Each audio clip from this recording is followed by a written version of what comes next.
नमस्कार, जय श्री कृष्णा। बहुत बहुत स्वागत है आप सभी का मेरे YouTube चैनल सिद्धांत सरल पद्धति पे। मैं सिद्धांत सहगल, वैदिक एंड केपी एस्ट्रोलॉजर, आप लोगों के सामने आज हाजिर हूँ राहु केतु के राशि परिवर्तन के फल को लेकर।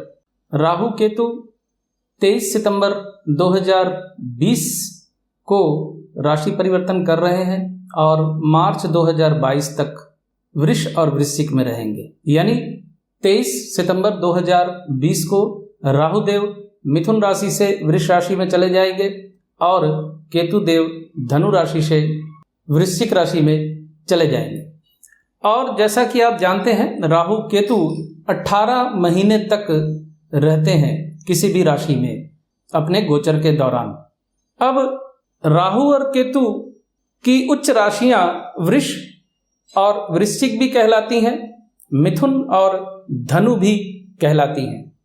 अब यहाँ बहुत बड़ी कंफ्यूजन है इस चीज को लेकर कि आप मिथुन को उच्च की राशि माने या वृष राशि को उच्च की राशि माने, या धनु को केतु की उच्च राशि माने या वृश्चिक को केतु की उच्च राशि माने।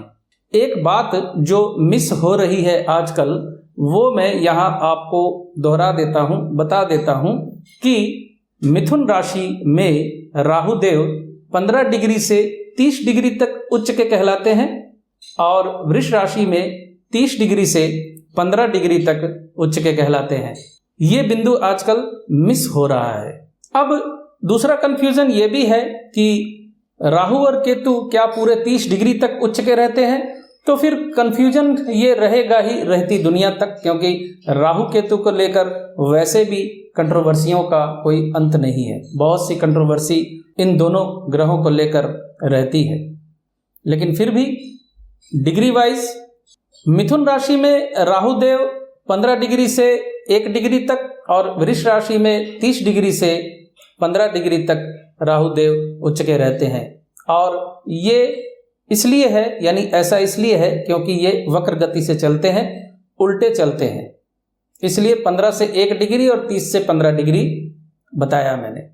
अब राहु की राशि कई लोग कन्या राशि मानते हैं, बुध के साथ राहु का विशेष संबंध जोड़ते हैं, जो कुछ हद तक सही है, ये मैंने अपने अनुभव में भी पाया है। लेकिन कुछ बातें ऐसी हैं जो यहाँ नहीं बोली जा सकती, सोशल मीडिया में कंट्रोवर्सी पैदा हो जाती है, यहाँ जात पात वाली बात आ जाएगी, इसलिए मैं इसको अवॉइड कर रहा हूँ। लेकिन बुध राहु की राशि होती है, यानी कन्या राहु की राशि होती है और बुध के साथ राहु का विशेष लगाव होता है। इसे आप यूं समझ सकते हैं कि बचपन का संबंध बुध से जोड़ा जाता है, यानी बुध को बालक कहा जाता है और बचपन में ही बालक ज़्यादा उदंडता करते हैं और राहु उदंड स्वभाव का कारक होता है। सिंपल, क्लियर हो गया आपको? चलिए अब देखते हैं सबसे पहले मेष राशि के जातकों के लिए राहु देव और केतु देव का ये गोचर परिवर्तन क्या फल लेकर आ रहा है। तो राहु मेष राशि के जातकों के लिए होंगे वृष राशि में, और वृष राशि में राहु देव आर्थिक हानि की संभावना बनाते हैं। वृष राशि में राहु देव का आना आपकी वाणी को तल्ख करता है, गलत शब्दों का उपयोग आप कर सकते हैं इस गोचर के दौरान। अष्टम में केतु रोग, शारीरिक कष्ट, दुर्घटना, भय, मृत्यु तुल्य कष्ट देने का योग बनाता है जनरल तौर पे, और जनरल तौर पे राहु द्वितीय भाव में आर्थिक हानि का योग बनाता है। तो इसका साफ मतलब ये है कि मेष राशि के जातकों के लिए राहु केतु का ये गोचर बहुत बेहतर नहीं जाने वाला। लेकिन ये तो जनरल फल था जो मैंने बताया। अब यहाँ ध्यान देने वाली बात यह है कि राहु और केतु किन किन नक्षत्रों से गुजरेंगे। राहु सबसे पहले मृगशिरा नक्षत्र में होंगे, उसके बाद चंद्र के नक्षत्र में होंगे यानी रोहिणी नक्षत्र में, उसके बाद कृत्तिका नक्षत्र में होंगे। तो मृगशिरा नक्षत्र में राहु का गोचर शुरुआत में ही धन का नाश, सेविंग्स टूटने का योग, सम्मान हानि का योग बनाता है। खर्च की अधिकता से परेशानी होगी आपको, धन का नुकसान होगा, किसी प्रकार के अवैध कामों में अगर आप लिप्त हैं तो आपको ज़्यादा नुकसान होगा। यानी इस वक्त किसी भी प्रकार के अवैध कर्मों में आपने लिप्त नहीं होना है, किसी भी प्रकार का गैर कानूनी काम नहीं करना है, बचना है उससे। 13 फरवरी तक ये स्थिति आपकी बनी रहेगी। 13 फरवरी से 19 सितंबर 2021 तक, यानी 13 फरवरी 2021 से 19 सितंबर 2021 तक राहु जमीन जायदाद के मामले में परेशानी देगा आपको और डोमेस्टिक लाइफ में आपको परेशानी देगा। माता के स्वास्थ्य को लेकर आप परेशान रहेंगे, माता के साथ विच्छेद भी हो सकता है। डोमेस्टिक लाइफ अफरा तफरी वाली और परेशानी वाली रहेगी।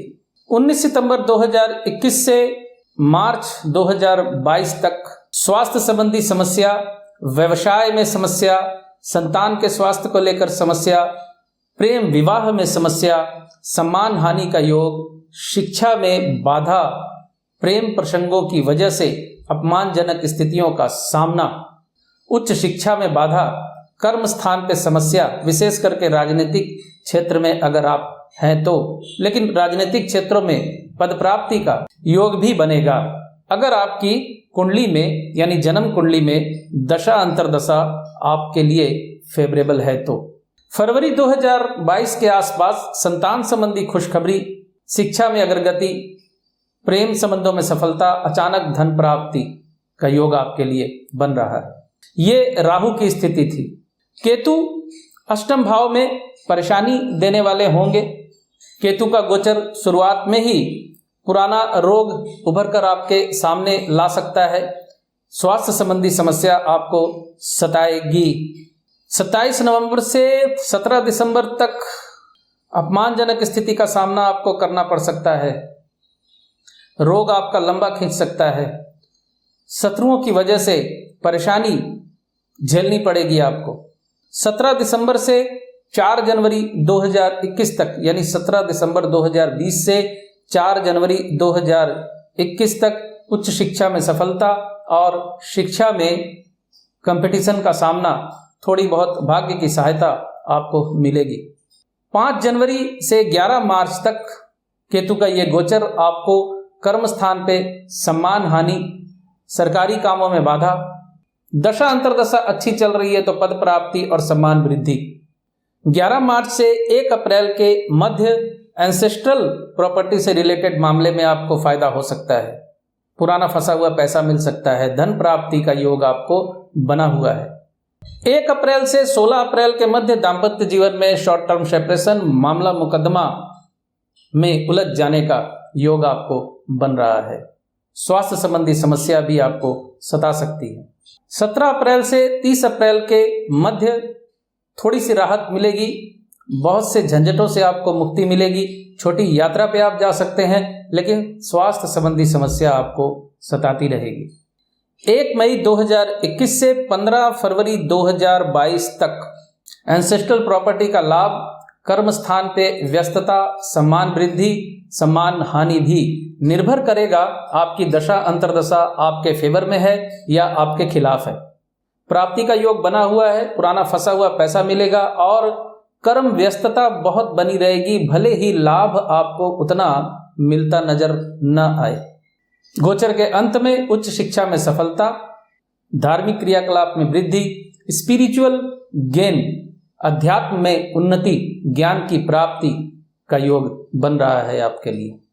तो बेसिकली मेष राशि के जातकों के लिए राहु और केतु का ये गोचर बहुत फेवरेबल नहीं है, लेकिन चूंकि मैं गोचर फल नक्षत्रों के कनेक्शन से भी बताता हूँ, यानी कृष्णमूर्ति पद्धति का इस्तेमाल करके मैं आपको गोचर फल बतलाता हूँ, इसलिए नक्षत्रों के संबंधों की वजह से जो उतार चढ़ाव होगा वो मैंने आपको बता दिया।